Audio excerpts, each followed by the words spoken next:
Selamat pagi Mbak. Selamat pagi. Perkenalkan, nama saya Alfrin Indita Putri Mangala, tapi Mbak bisa panggil saya Mbak Dita. Nah, kalau Mbak sendiri namanya siapa Mbak? Dan bisa dipanggil siapa? Oh, nama saya Rosario, biasa dipanggil Ocha Mbak. Oh iya, Mbak Ocha ya saya panggilnya. Iya, Baik, gimana nih kabarnya Mbak sekarang? Apakah sehat? puji Tuhan, sehat. Oke, baik. Kalau kesibukannya Mbak, sekarang lagi sibuk apa? Sekarang ini lagi kuliah, lagi banyak-banyak tugas. Oh iya, iya. Oke, Mbak, di sini saya persilahkan Mbak untuk bercerita atau mengeluarkan keluh kesah Mbak. Jadi nggak usah sungkan-sungkan ya Mbak. Silahkan Mbak. Pertama itu, aku yang suka duluan sama cowok aku ini. Terus Iya. dia tahu kalau aku suka sama dia. Nah, lama-kelamaan, dua minggu itu, dia tiba-tiba hubungin aku dan kayak dekat gitu sama aku, ya pastinya aku senang banget. Nah, setelah itu Iya. nggak sampai 1 minggu dia nembak aku. Ya nggak mungkin aku tolak dia kan, karena aku kan suka duluan sama dia. Terus udah berjalan 3 bulan lah, udah berjalan 3 bulan, hubungan kami tuh lancar, baik-baik aja. Pas kayak 2 minggu ke depan itu, dia tuh kayak maksa-maksa aku. Dia bilang gini, tolong dong pap gini, pap gitu, kalau nggak mau aku putusin kamu. Ya, aku nggak mau lah, aku nggak mau putus sama dia karena aku sayang banget sama dia. Ya, sudah itu, ya kalau aku nggak kirimin foto pap yang kayak foto-foto seksi gitu, ya aku Iya. juga aku juga nggak enak kalau nggak kirimin, karena aku juga sayang banget sama dia, Mbak. Oh ya, berarti pacar Mbak Ocha ini sering memaksa Mbak untuk mengirimkan foto yang berbau seksual ya Mbak? Iya, Mbak. Dan di situ kayak aku udah mulai sadar, udah mulai nggak nyaman, bilang, kok aku kirim gini ya, mungkin aku kayak terlalu bucin atau jatuh cinta banget sama dia, sampai-sampai aku nurunin aja kemauan dia, Mbak, gitu. Oh, jadi selama Mbak pacaran, apapun yang dia inginkan Mbak selalu turutin ya? Iya, Mbak. Dan di situ aku kayak kepikiran mulu, tiap malam aku nggak bisa tidur, bikin aku sedih, mau putus nggak bisa. Ya, pasti dia ngancam aku untuk sebarin foto-foto aku yang nggak bagus itu. Oh ya, jadi Mbak merasa takut jika pacar Mbak itu menyebarkan foto yang Mbak pernah kirim. Iya, Oh ya, jadi gimana sekarang Mbak? Mbak masih pacaran sama pacar Mbak atau sudah bagaimana hubungannya? masih pacaran sih, Mbak, tapi udah kayak lost contact gitu. Tapi kadang-kadang dia tiba-tiba ngechat aku lagi, kayak, foto dong ini, gitu-gitu. Kalau enggak, biasa dia minta ketemuan sama aku. Dan pacarannya itu ya nggak sehat. Dia ajak-ajak aku minum-minum, dia ajak-ajak aku kayak, ya gitulah, Mbak. Oh ya, berarti Mbak sudah sadar ya terkait hubungan yang Mbak jalan itu tidak sehat lagi. Iya. Oh ya, kalau Mbak sendiri nih, strategi yang Mbak lakukan untuk terhindar dari hal-hal seperti itu, apakah Mbak ingin memutuskan laki-laki tersebut atau langkah apa yang telah Mbak lakukan sejauh ini? Yang aku udah lakuin sih, aku kayak kalau dia lagi nelpon, ya udah aku kayak, ya aku ninggalin HP aku kayak gitu.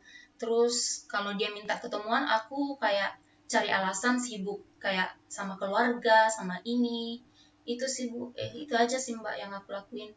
Dan kalau untuk masalah putusnya masih nggak tahu, Mbak, aku nggak tahu mau ngapain. Oh ya, saya juga sudah mendengar terkait cerita yang Mbak sampaikan itu, dan memang jika kita mendengar secara seperti yang telah Mbak sampaikan itu, memang benar hal yang pacar Mbak lakukan itu tidak baik, baik untuk Mbak sendiri, untuk keluarga juga, karena itu termasuk dengan mencemarkan nama keluarga kan jika udah dilihat nantinya.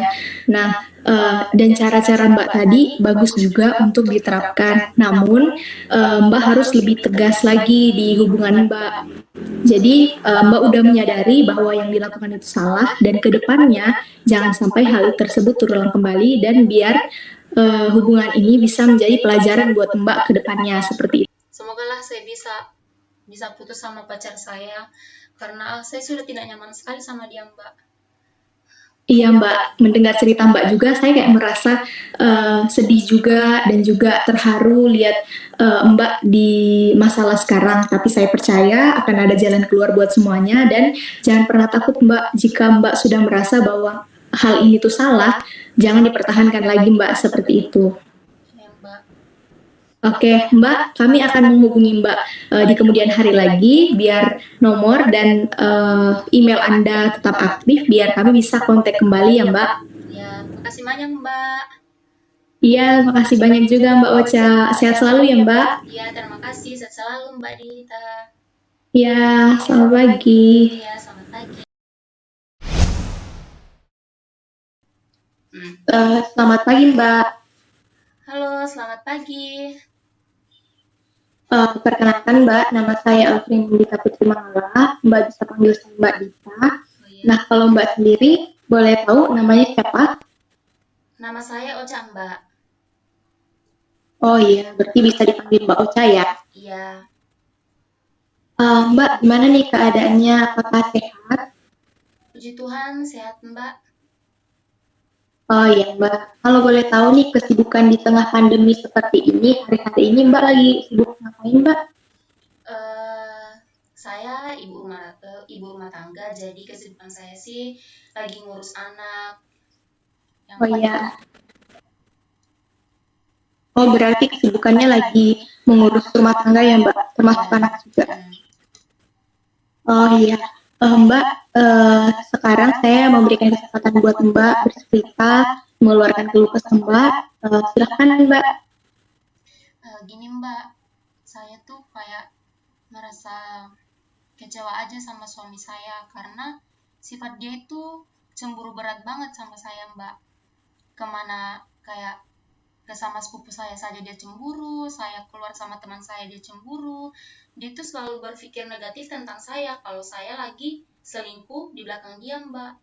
Dia tuh benar-benar cemburu banget sama saya Mbak. Oh ya, berarti Mbak lagi merasa kalau suami Mbak itu selalu cemburu ya Mbak? Iya Mbak, sampai-sampai saya lagi ditemanin teman ke pasar doang, cuman buka sosial media doang, dia langsung cemburu, dia langsung marah-marah ke aku. Dia bilang, kamu ini perempuan gak jelas, kenapa sih kamu kurang apa, aku itu kurang apa, kenapa kamu cari laki-laki yang lain, padahal aku gak ngapa-ngapain loh Mbak. Dan disitu aku merasa, kenapa sih suami saya ini gak pernah ada kesempatan yang kayak bahagiain aku atau kasih senang aku. Dia tuh selalu marah-marah sama aku Mbak. Oh ya, berarti saat ini Mbak merasa bahwa suami tidak memberikan kasih sayang ya Mbak pada Mbak. Iya Mbak, dia tuh selalu cemburu berat sama saya. Sampai-sampai saya berpikir saya memutuskan bahwa saya ingin menceraikan dia Mbak. Karena saya tidak tahan lagi dengan sifat dia Mbak. Karena sifat ini sudah berlangsung lama, mulai dari SMA, waktu kami pacaran. Dan saya berpikir, oh mungkin kalau saya sudah menikah, sifat cemburuannya itu akan nggak ada lagi saat aku sudah menikah. Ternyata malah makin parah Mbak, malah menekan saya. Oh iya, jadi Mbak merasa sedih sehingga Mbak ingin memutuskan untuk mengakhiri pernikahan ini ya Mbak dengan suaminya. Iya Mbak. Oh iya, saya sudah mendengar terkait cerita Mbak tadi yang merasa sedih karena suaminya terlalu cemburu, merasa kecewa juga karena sudah berharap waktu pacaran bisa berubah di waktu pernikahan, tapi Mbak merasa kecewa karena ekspektasi itu tidak sesuai dengan realitanya. Nah, tadi juga Mbak sempat melontarkan bahwa Mbak ingin bercerai dengan suami. Nah, jika Mbak mengambil kesimpulan seperti ini, saya tidak bisa katakan bahwa yang Mbak ambil itu salah, tapi mari kita kembali lagi Mbak ke perkara rumah tangga. Nah, Mbak juga memiliki anak, di mana anak akan membutuhkan sosok ayah, bukan hanya sosok ibu. Di sini saya tidak mengatakan bahwa sosok ibu itu tidak penting, tapi alangkah lebih baiknya jika anak itu diasuh oleh ayah dan ibunya. Jadi menurut saya jika Mbak ingin uh, mengambil keputusan seperti ini, Anda harus uh, mengingat bahwa anak juga membutuhkan Anda dan juga suami Anda. Jadi pada saat Mbak ingin mengambil keputusan seperti ini, pikirkan juga terkait masa depan anaknya bagaimana, biar anak bisa tumbuh dengan baik dan juga bisa menjadi anak yang baik, Mbak. Seperti itu. Ya Mbak, terima kasih banyak Mbak. Semoga suami saya bisa cepat sadar dari sifat dia. Iya Mbak, kita sama-sama berdoa dan jangan lupa Mbak selalu mengingatkan suami dengan cara yang baik dan jangan pakai nada-nada yang tinggi karena itu hanya akan menimbulkan perpecahan antara kalian berdua. Nah mungkin begitu saja Mbak, terima kasih buat waktunya. Untuk kedepannya kami akan menghubungi Mbak untuk lebih lanjutnya ya. Ya Mbak, terima kasih banyak Mbak. Iya, sama-sama Mbak Rosario. Ya. Selamat pagi. Selamat pagi Mbak. Perkenalkan, nama saya Rosario, biasa dipanggil Ocha. Kalau boleh tahu nama Mbak ini, saya bicara dengan Mbak siapa? Saya Dita Mbak. Oh, Mbak Dita. Gimana kabarnya Mbak Dita? Puji Tuhan baik Mbak. Kalau Mbak Ocha gimana kabarnya? Oh, baik juga. Syukurlah kalau begitu. Kalau waktu sekarang ini Mbak lagi sibukin apa? Atau mungkin Mbak lagi kuliah atau bekerja? Kalau sekarang Mbak, saya lagi sibuk kuliah dan tugas-tugas yang saya kerjakan. Wow, sangat sibuk ya, apalagi anak kuliahan.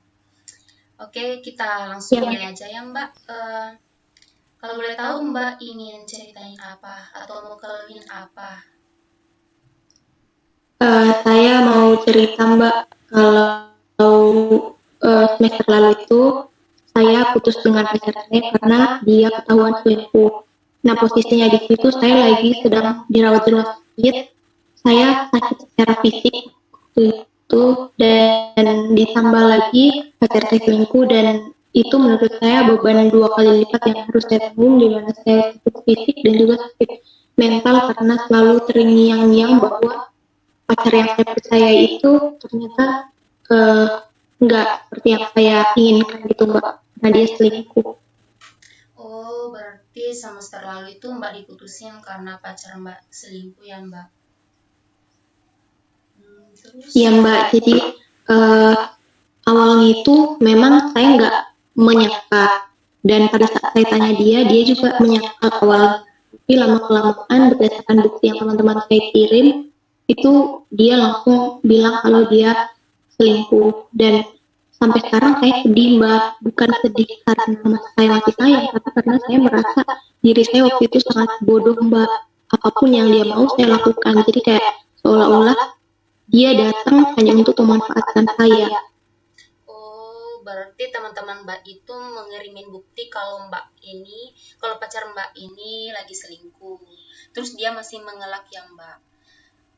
Dan terus pacar Mbak juga memanfaatkan Mbak ya dengan apa yang Mbak milikin. Iya Mbak, benar sekali. Jadi apa yang saya miliki kayak mobil yang orang tua kirimin itu dipakai sama dia Mbak, dan setelah itu kayak saya sadar bahwa pacaran saya juga waktu itu nggak baik, dan kayak dari cerita saya ini kayak saya mengambil makna apa ya Mbak, kayak ya lebih baik kayak gini itu daripada saya terus-terusan kayak mengorbankan perasaan juga, kasihan juga orang tua yang selalu saya nggak dengar karena saya terlalu percaya sama pacar saya, dan kayak saya beruntung ada di posisi sekarang biar saya lebih mencintai diri saya dan juga saya lebih apa ya dekat sama keluarga Mbak. Oh ya, semestinya Mbak sudah mengambil jalan yang benar kalau saya lihat, dan Mbak juga sudah mulai sadar kan kalau pacaran Mbak itu tidak sehat atau tidak benar. Semoga kedepannya lagi kalau Mbak memiliki hubungan atau saling menjalin hubungan dengan pacar Mbak nanti bisa lebih sehat lagi dan berjalan dengan baik lagi, Mbak. Amin Mbak, amin. Oh iya Mbak, sekian konseling hari ini. Kalau kedepannya ada yang ingin diceritakan lagi, bisa dihubungin di lewat email atau nomor yang tertera yang sudah dihubungi kepada Mbak ya. Baik, Oke, terima kasih ya Mbak. Iya, selamat pagi.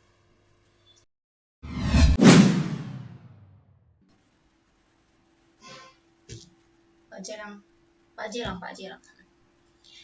Selamat pagi Mbak. Selamat pagi Mbak. Perkenalkan nama saya Rosario, biasa dipanggil Ocha. Kalau boleh tahu nama Mbak siapa? Perkenalkan Mbak, nama saya Dita. Oh, halo Mbak Dita. Gimana kabarnya Mbak Dita? Kabar baik Mbak, puji Tuhan. Mbak Ocha gimana? Oh, kabar baik juga. Syukur kalau begitu ya Mbak. Sekarang ini Mbak lagi sibukin apa? Lagi bekerja atau gimana? Lagi ya apa ya Mbak, single parent ya, jadi di rumah ya kadang bantu-bantu orang tua juga. Itu Mbak, kayak sehari-hari pekerjaan rumah lah. Oh, bisa diceritain Mbak gimana? Mungkin ada yang dikeluh kesahkan atau gimana Mbak? Ya terima kasih Mbak buat waktunya. Nah, saya apa ya Mbak, kalau orangnya tipikal jarang untuk menceritakan diri saya ke orang lain. Jadi kayak saya hanya fokus menjadi pendengar, tapi saya kadang nggak terlalu suka untuk didengar. Jadi kayak saya pendam sendiri cerita saya. Nah, jadi ini gini Mbak, waktu 4 bulan yang lalu itu suami saya meninggal karena kecelakaan. Nah itu memang benar-benar membuat saya sangat terpuruk, sedih. Pokoknya campur aduk lah Mbak, kayak waktu saya mengetahui bahwa suami saya meninggal itu kayak saya merasa bahwa saya juga nggak akan bisa bertahan hidup lagi Mbak, karena dia apa ya, dia sangat baik Mbak. Pokoknya saya nggak bisa berkata-kata lah untuk menggambarkan dia, dan pada saat itu saya sangat-sangat terpuruk dan sedih Mbak. Oh, berarti Mbak ini merasa benar-benar sangat sedih dan terpuruk karena ditinggalin suami tersayang Mbak yang benar-benar mengerti sama Mbak. Terus gimana Mbak? Nah, setelah itu walaupun gimana ya Mbak, sebulan setelah suami saya meninggal itu ya pasti istri mana sih yang nggak sedih kalau suaminya meninggal. Nah ditambah lagi Mbak, waktu malam hari sebulan lebih itu suami saya meninggal, anak saya juga jatuh sakit. Dia rasain demamnya tinggi, saya kompres dan juga saya kasih obat, tapi demamnya itu nggak turun-turun sampai waktu itu subuh sekitar jam 5-an.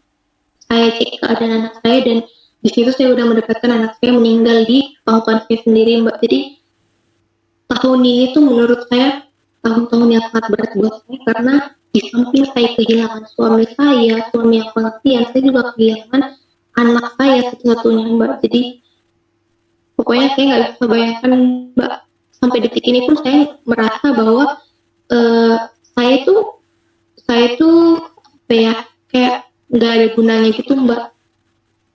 Berarti Mbak sangat benar-benar sangat terpuruk karena sudah ditinggalin sama suaminya dan anaknya yang benar-benar Mbak sayang dan sangat merasa sendiri.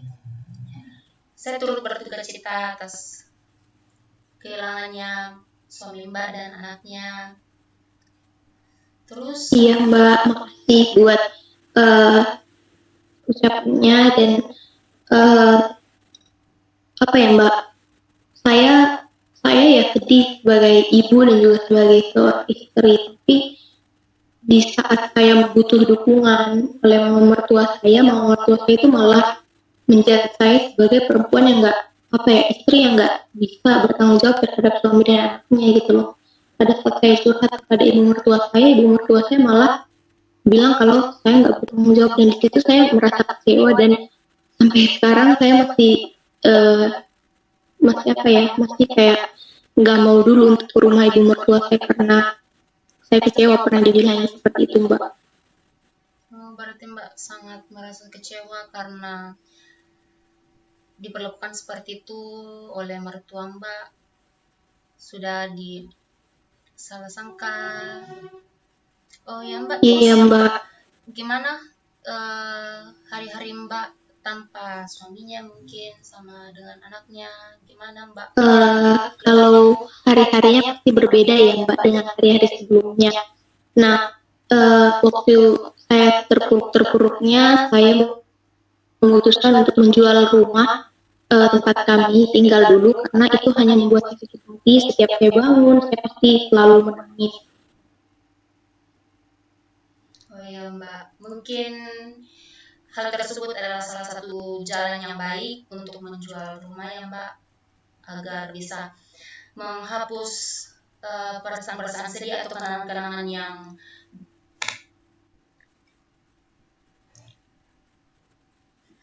Oke Mbak, semoga kedepannya lagi tetap semangat Mbak. Semoga Mbak bisa bangkit dari keterpurukan, dan semoga kedepannya nanti Mbak bisa lebih bahagia, lebih semangat menjalani hidup hari-harinya Mbak.